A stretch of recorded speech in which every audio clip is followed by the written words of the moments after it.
Okay, so we're going to share something different today. And it is Monday, so thank you for joining me. Now, here's a question for you. Is anything too hard for the Lord? And it's done by Gary Hill. So, few problems can have exercised the minds of theologians more thoroughly than the seeming enigmas surrounding the question of free will. Theories have been propounded and subsequently contradicted, and a close study of all might leave us confused and the poorer for attention, diverted from the reflection on God's will, as revealed in the Scriptures. Here in Paul's first letter to Timothy, chapter 2, verse 4, we are informed that our God and Savior wills that all mankind be saved and come into a realization of the truth. Disbelief of such statements, which reveal God's intentions, and doubts as to his power to realize them, are the root causes of controversies, such as that referred to above, and that's the free will doctrine of demons. It is argued, on the one hand, that if men possess free will, and if some of them are not willing to be saved, then there are some men whom God cannot save or bring into a realization of the truth. This would be too hard for the Lord. As recipients of faith and with the ability to read, we can avoid the perplexities and insecurities engendered by philosophical reasonings. Human will, whether entirely free or not, if lacking the power of performance either for good or evil, is ineffectual. This is demonstrated in Romans 7:13 through 25. As such, human will must be discounted as a factor having a decisive or even detrimental influence on the ability of the deity to accomplish his purposes. The God and Father of our Lord Jesus Christ is the deity. He is the one out of whom all is. 1 Corinthians 8:7. He is able to subject all to himself.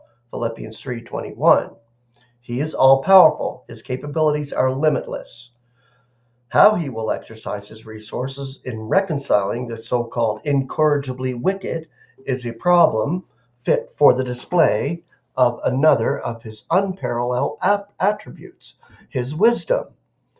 In Romans 11:33 through 36 and 1 Corinthians 2:6 through 10, this wisdom is set forth as undetectable apart from revelation. So, unless you're given a revelation in the realization of what God is doing, then you're not going to understand it. I would say the very last thing to go is human free will. It is the most sickest doctrine out there in Christianity. Telling you that you have to make a decision to come to Christ or be saved or whatever they do, these ritualistic concerts or whatever they are in the churches. It's all emotion based, in most of them anyway. But as you can see, it's undeniable in the Scriptures that God is operating the all. Okay, undetected apart from a revelation, appearing as foolish to the unenlightened heart, yet making provision for blessing to that same heart beyond the bounds of mundane ambition or comprehension. 20th century men still struggle to accommodate the estrangement provoked by the clash of wills dominated by ignorance. The Son of Mankind, according to the specific counsel and foreknowledge of his Father, Acts 2:23, provides the basis on which all wills shall be reconciled. For there is one God and one mediator of God and mankind, a man, Christ Jesus, who is giving himself a correspondent ransom for all. 1 Timothy 2:7. Once in terms of time, Hebrew 9:26, timeless and universal in application, Colossians 1:18 through 20, every tongue shall be acclaiming, Greek, acknowledge, agree fully, God, and they will acclaim God. Romans 14:11, Where the scriptures speak of will, for example, in the accounts of Christ's struggle in the Garden of Gethsemane, Luke 22:39-44, we can gain understanding of incontrovertible truth.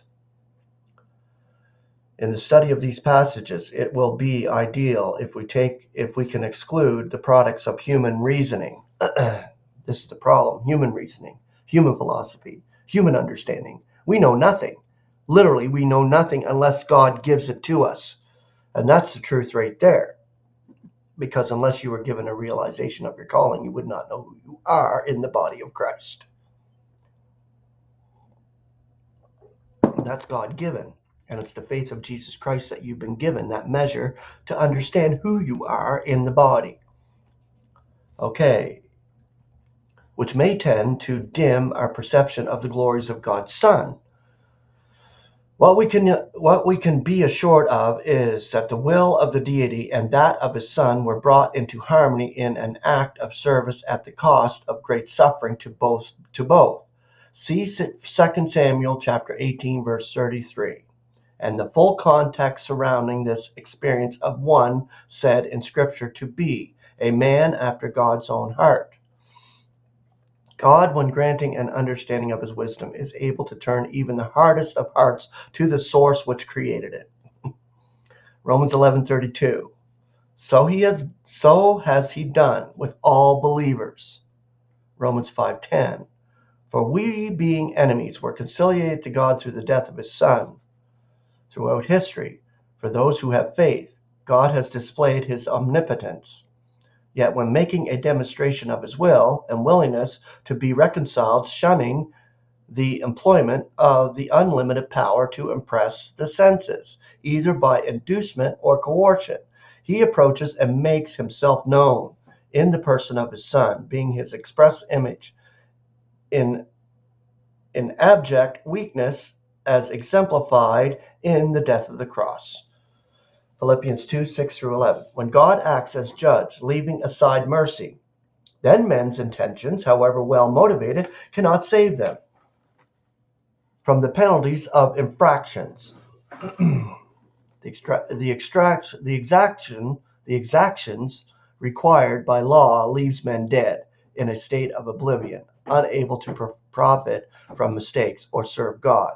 This is shown in the case of Uzziah, or whatever, Uzzah, 2 Samuel chapter 6, verses 6-7. When God suspends the claims of justice and gives place to mercy, then men are allowed to live, and God is able to continue working out his will through them. This is shown in the case of David when being pardoned from the penalty of his sin in instigating the death of Uriah and Hittite. 2 Samuel 12:13-14. Okay, so when God is determined to bring about reconciliation, then neither unworthiness, ignorance, nor outright antagonism are shown to be an insurmountable barrier. This is specifically illustrated in the case of Saul, later the Apostle Paul. Grace overwhelms. 1 Timothy 1:12-16. So, as you can see, that should take away the idea of free will right off the hop. And it's clear in Scripture that there's no such thing as human free will in the sense of being free. We have a will, yes we do, but we exercise it according to God's will. This has been scripted. Every little detail of your life, every moment has been scripted. This should give you peace and knowing this, that you can't screw it up. You can't even screw your own position wherever you are, no matter where you are. And that includes all of humanity. They don't realize it because they're locked up in stubbornness. But we realize it as believers because we were given a realization of the truth. So, grace and peace. Have a beautiful Monday.